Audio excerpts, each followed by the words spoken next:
Hey there, friends. Today we're talking about the timing within our golf swing.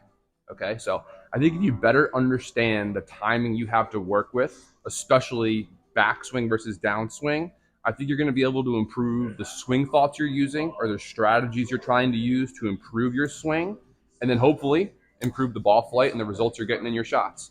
So let's dive in.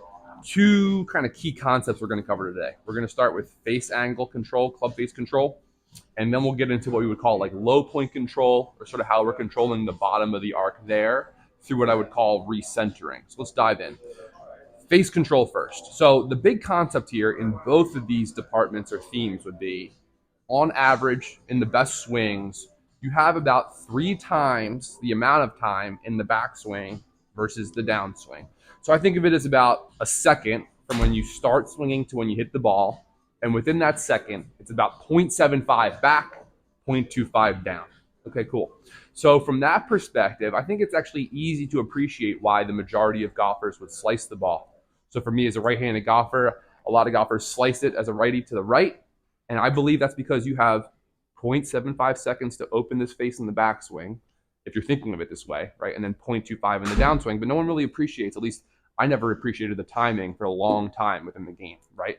So if you think of things symmetrically, which might be the most intuitive way to think of it, open, close, you're going to be destined to open it more than you close it based on that timing. And there you get your slices, right? So if you are someone that misses with more of an open club face, one of the easiest strategies to try to employ would be to limit how much it opens in the backswing. So when I think about the face opening, it's that toe of the club right there, right? So the more it opens, the more that toe is going to roll back in the backswing and take away. So if you're slicing it, you're someone that wants to not open it as much on the way back, and you want to keep sort of the face down, the toe out. Well, how do we do that? Maybe a little bit of a stronger grip, left hand on top, right hand underneath, because it's that roll of the arms that would move that face open. So when you get that stronger grip, one way of thinking of it is you're just kind of almost pre-rolling the arms onto the club. That's one strategy. Another strategy is working the wrist into some sort of flexed and extended state. So for me as a right-handed golfer, left wrist flexed, right wrist extended. We also could call that bowing and cupping, right? But when I do that, that keeps the face more shut in relation to the path and plane. All right, cool. So from a club face perspective, one key takeaway here is you should not, if you're worried about an open club face, use that 0.75 seconds to limit how much it opens versus trying to close it as much as possible in that 0.25 on the way down. Now, that being said, there are some people that can benefit from trying to close the face more in the downswing. So if that's you, my key concept here would be as early as possible. So you don't want to, a lot of people I know that slice it, they want to get more inside out with their path. That's all well and good. But if I try and really feel this very shallow, we might notice that face is quite open here. I've already used a big chunk of that 0.25 seconds, right? So the last thing I want to do now is try and roll it shut at the bottom. That's not going to be a strategy that gives us a lot of consistency, right? So if for whatever reason I still need to work this face shut in the downswing a little bit, I would call this like an early twist of the handle. And now we come back to this sort of flexion and extension of the wrist. So if I just early twist that handle with the face closing a little bit, that's going to be that left wrist working more into flexion, right wrist more into extension. And again, I think as early as possible, given the timing of all this, is your best strategy. So just to recap club face a little bit, again, we have 0.75 seconds on the way back, 0.25 on the way down. So I think affecting change as early as possible is your best bet. So maybe, again, for these open face misses, a little bit stronger with grip, a little bit more flexed and extended in the backswing, or if needed, adding some of that via a twist of the handle at the very earliest part of the downswing. Because again, you would want to use all that 0.25 seconds to close the face on the way down. So that's club face for timing. 1 second here, I'm going to grab some water, and let's talk about some of our low point stuff. So today what I'm doing is I'm just kind of covering the biggest, I guess, misses I would see within these departments, right? So oftentimes, some people absolutely miss with too close to the club face as well. And by all means, weaken grip, open it more in the backswing, whatever you need to do.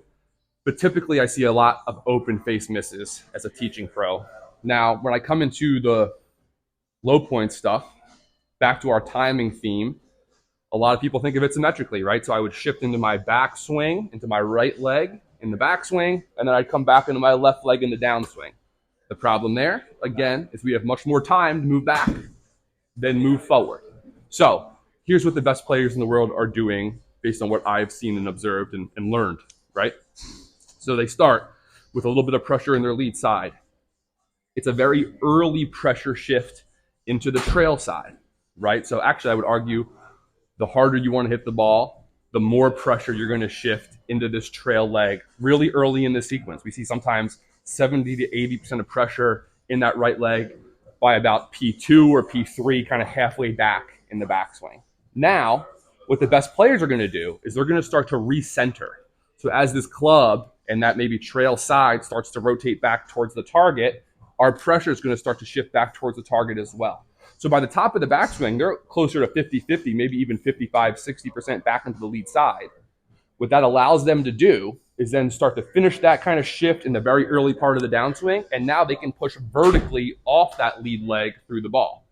So the best players are not pushing forward in the downswing as much. They're actually pushing much more up through the ball because they've already gotten forward through that recentering sequence in transition, late backswing as it turns into early downswing.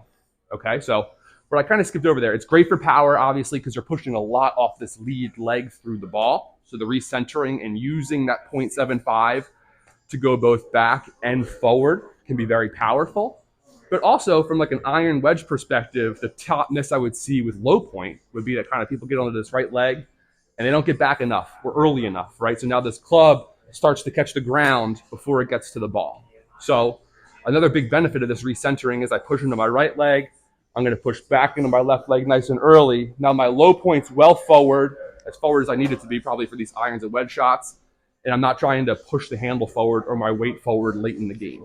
Okay? So big theme today, 0.75 seconds in the backswing on average, 0.25 in the downswing, or more importantly, that sort of 3-to-1 ratio.